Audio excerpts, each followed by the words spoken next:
and I welcome you to the history of the 4th of July.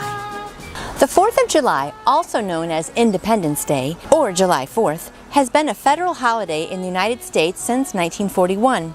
But the tradition of Independence Day celebrations goes back to the 18th century and the American Revolution. On July 2, 1776, the Continental Congress voted in favor of independence, and 2 days later, on July 4th, delegates from the 13 colonies adopted the Declaration of Independence, a historic document drafted by Thomas Jefferson. On July 8, 1776, the first public readings of the Declaration were held in Philadelphia's Independence Square to the ringing of bells and band music.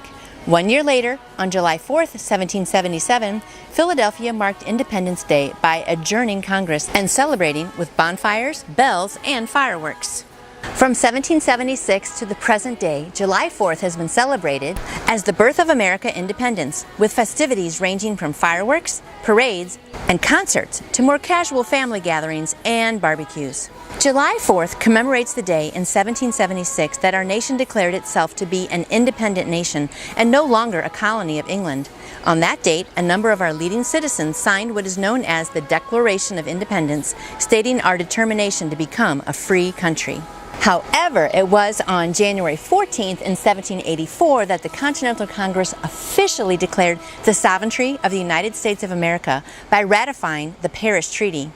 The treaty, negotiated on the American side by founding fathers Benjamin Franklin, John Adams, and John Jay, formally ended the Revolutionary War with Great Britain and established the U.S. as an independent nation. Our independence did not come easily. It took many years of wars to finally be won. Nor were our first years as a nation free from problems and controversies, as is still true today. But our forefathers were very determined to establish a free and democratic system of government, and the Declaration of Independence, together with our Constitution and the Bill of Rights, became the foundation for this. They have stood the test of time, and on July 4th, we give thanks for the wisdom and faith and courage of those leaders. Although it is not a religious holiday like Christmas or Easter, for many Americans, 4th of July is a time to reflect on God's goodness to us as a nation. Molded into the Liberty Bell in Philadelphia, which proclaimed our independence, are these words from the Bible: "Proclaim liberty throughout all the land, unto all the inhabitants thereof." Leviticus 25:10. Our money is inscribed, "In God we trust."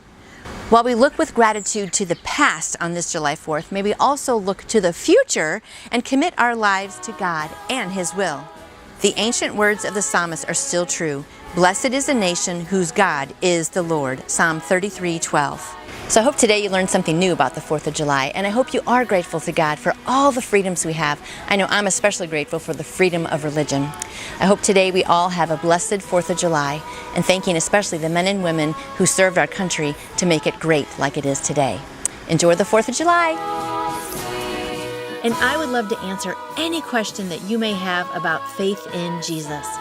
You can contact me through my website, nancyjoytoyou.com.